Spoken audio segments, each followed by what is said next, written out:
I want to share one of my favorite stories with you. This is the story of Ḳálḳalilh, the wild woman who stole children. It happened long ago during the time of potlatch. All of the parents and all of the adults, they had went over to the chief's longhouse because the village, they were planning their clan potlatch and it took a lot of preparation and cooperation. When the parents were having a meeting, all of the children would stay home and they would be taken care of by their older siblings. One day, when the parents were all at the chief's house meeting and planning for their potlatch, there was a young boy that was watching all of his siblings and all of his cousins. And in fact, I'd like to share that in our Indigenous culture, amongst the Salish peoples, cousin and brother and sister mean the same thing. That if you are a cousin, you're actually a brother or a sister.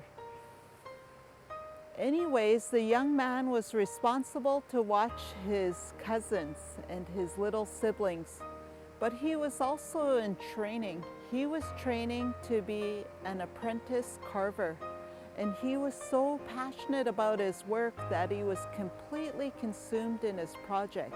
And he was looking down and he was carving using his carving knife.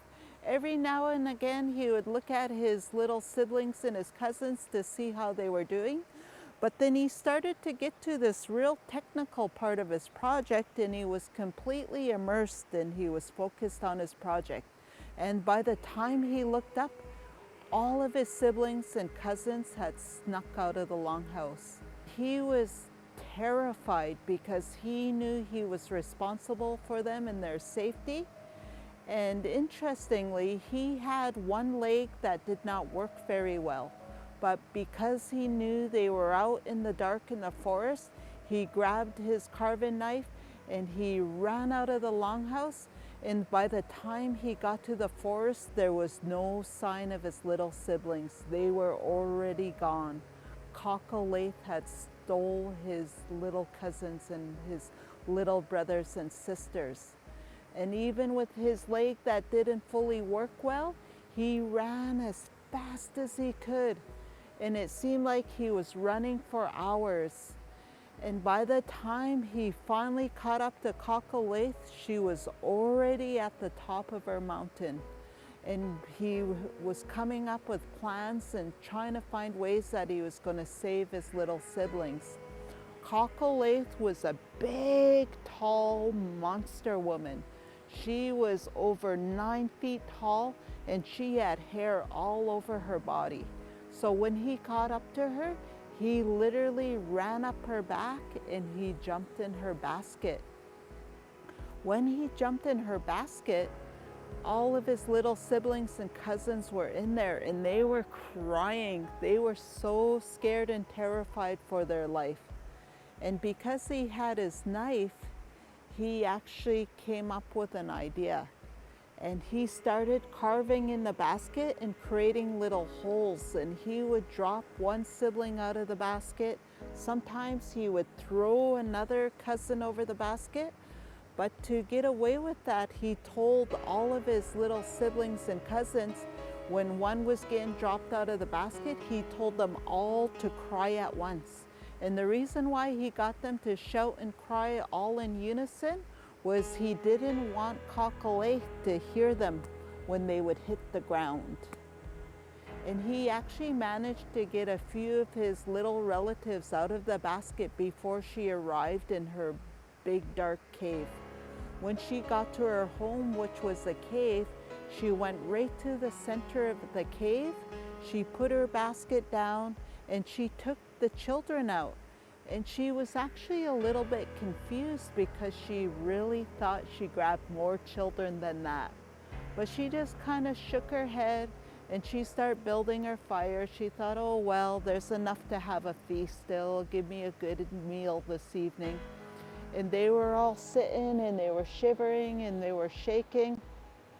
But of course, the young apprentice, he was already coming up with his next plan. and he was whispering to the children and he was telling them the plan while Ḳálḳalilh was building her fire. And in fact, she was building a really large fire because she was going to cook them. And as the fire started to grow, he was talking to Ḳálḳalilh and he was being very nice to her. He's like, Ḳálḳalilh, you're going to have a feast? We should really celebrate. And he nudged his cousins and his siblings and he got them all to respond, and they actually started singing for her. And you know what?